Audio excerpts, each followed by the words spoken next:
Hey cats, it's EDDBUD, your midsole man here. Today, our longer run review of the ADIZERO Boston 12. Recently picked this up on a sweet discount. Thanks for watching the review actually, if you have done so. Loads of views there, and we've also hit 42,000 subscribers on the channel. How did I get on with a longer run in this one? Let's find out.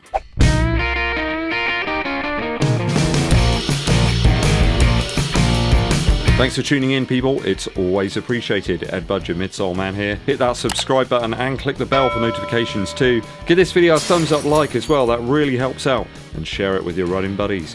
Dankeschön. Today, a slightly deeper dive into the Boston 12 over a longer run. Does it fit that requirement now it's got that slight drop in weight? A slightly different route to my normal Sunday effort, around 466 feet of elevation, 10 miles, or about 16.2 kilometers. It was really still out there, people. There's hardly any wind whatsoever. Nice dry weather, 11 degrees C out there. Shows that the early mornings are just getting a little bit cooler here in the UK. Out there for about 1 hour 19 minutes, keeping things nice and sustainable for the first 7.5 miles, with a pace of around about 8 minutes per mile. Then for the final 2.5 miles, I ramped it up to half marathon pace. So for me, that's around about 6 minutes 50 seconds per mile. Just to see what the Boston 12 did at that faster sort of speed, and it worked out very well. Keeping the heart rate around 133 beats per minute average up till that point, then a more testing 2.5 miles to see what the shoe has versatility wise. In terms of the upper, very few issues here. I decided to use those toe socks that I've been utilising. You got a little bit more room here in the toe box. I didn't get any rubbing, no blisters, nothing. Now, not everybody's gonna like the lacing arrangement we've got here with the eyelets, those lace loops, but for me, I'm able to dial in the fit. It's absolutely perfect, spot on. My only slight gripe with this shoe over the longer run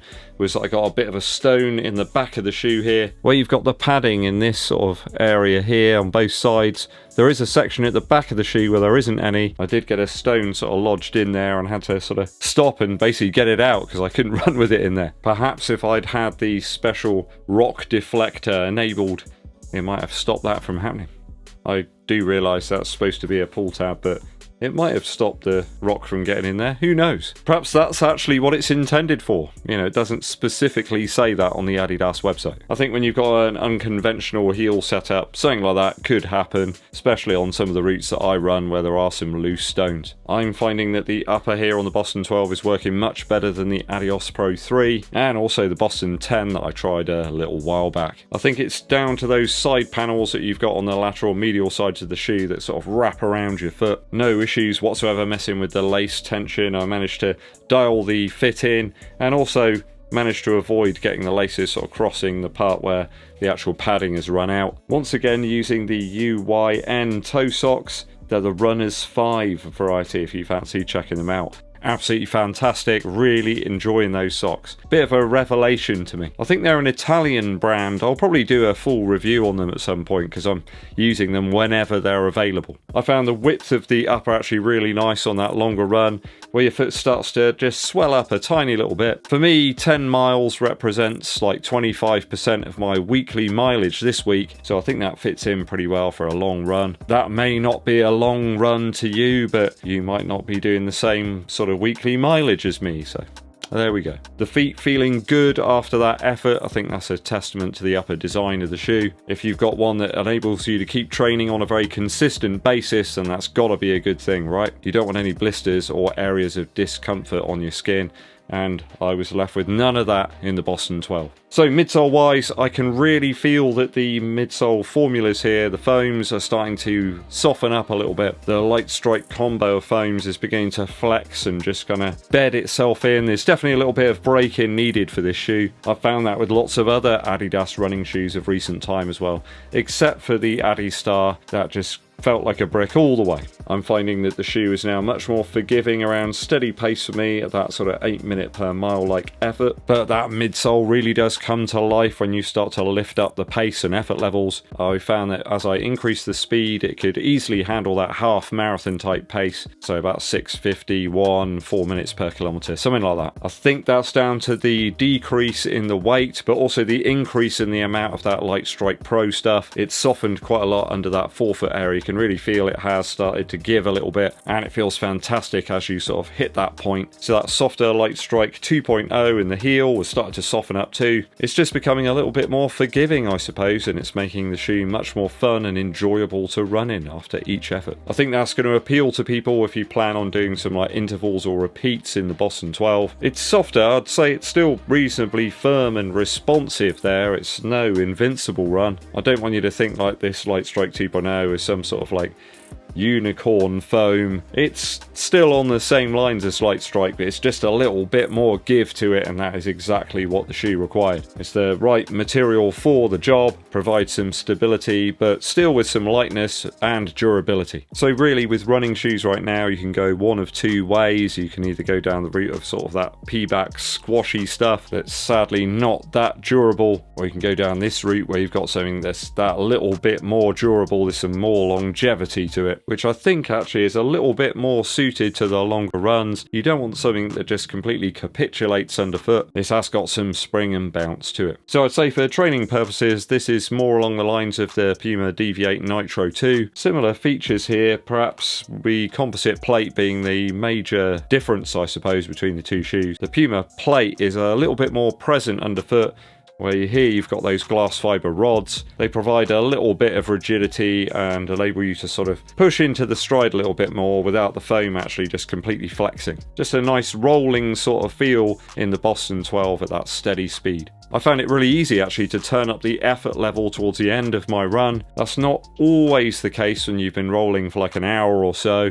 Boston 12 certainly feels nimble, it feels quite sort of welcoming underfoot. No real complaints here even at the end of the run. I could have carried on I suppose, but I'd run out of time. The lack of heft in the Boston 12 compared to its predecessors means that it's a little bit easier to turn those legs over and increase the cadence. Outsole, I was mainly on road and pavement. Lots of concrete roads around these parts, and very dry underfoot without too many obstacles or anything to avoid. I find in the very sticky like continental rubber here is actually improving run after run. I do like the fact it's really easy to clean out the ridges on this one if you've got like a stiff sort of bristle brush. I can see this one working out exceptionally well on the long term. Sort of hallmark Adidas stuff really. You barely get any wear. They tend to last pretty well on average across almost all of the shoes I've tested from the 3-Stripe brand. I mean, I barely got any wear on that pair of the Prime X Strung. It's about like 130, 140 miles or something. It looks brand new on the outsole. I don't see the Boston 12 being any different on that front. I'm really glad actually that they've kept the rubber to just the key sort of sections where you need it, and they've actually changed it a little bit as well on the lateral side of the heel.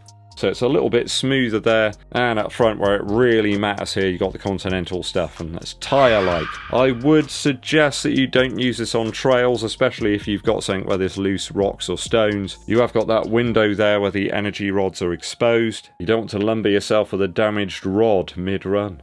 I mean, that would be midsole destroying. So in short or long, I suppose, the Boston 12's really coming up trumps. In fact, over that run, it just got better and better. Just feeling more comfortable and broken in at this point. So if you do get a pair, I do recommend maybe getting them on around the house. Put a few sort of shorter runs in first. It will soften the shoe up a little bit. Don't expect like instant coffee results here. You've got to grind up the beans yourself. Take time to brew the shoe and the rewards will be there. You'll just get a more forgiving experience. Not sure this would be my 5 or 10k blaster, but that's not really what it's intended for. I think it falls into a similar category as the Hoka Rocket X2, where it starts to sing a little bit at that half marathon or marathon pace. It's just a better fit for that sort of 10+ mile kind of range. Have you grabbed the Boston 12? How do you find it as you put more and more miles into the midsole? Let us know your thoughts and opinions down in the comments. Before we get to the musical interludes, a couple of shoes here that have come in that will be reviewed very soon. Just behind me here is the Hyperion Max from Brooks. We've got about 40mm of stack height in that one, at least in my size. Really light as well. I think we're like sub 245 grams, so that's really good for a shoe. And over here on the other side, we have the Asics Fuji Speed 2. Flight Foam Blast Plus in the midsole of this one.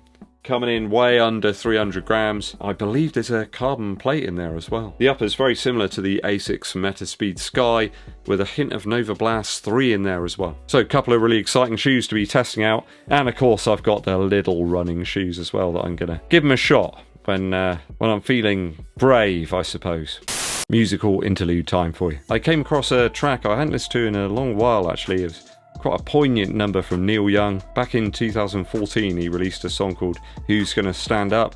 It's very much an ecological sort of song, kind of a call to arms I suppose to everybody to do their bit to try and save the planet. There's 4 different versions, but the orchestral one is the one to listen to. There's some thought-provoking lyrics in there, things that people are talking about now really, and Neil was kind of giving us a nudge about 9 years ago. I'm trying to do my bit, you know, recycling the bottles and the paper and card, trying to reuse things as well as much as I possibly can, selling on sort of running shoes I haven't been using or giving them to people that need them. I guess it is down to everybody to try and do a little bit. Go and listen to this one. There's some beautiful orchestration here underneath Neil Young's voice, delivering that important message. Who's Gonna Stand Up by Neil Young. Thanks for tuning in, people. Hope you enjoyed today's video. If you want to see me doing that little shoe review this week, then let me know in the comments. If I get enough comments and enough likes on this video, you know, if I get 1,000 likes or something, I'll do it like in the next few days. There you go, I said it. 1,000 likes. Hit that subscribe button and give this video a thumbs up like. My name's EDDBUD, and I'll be seeing you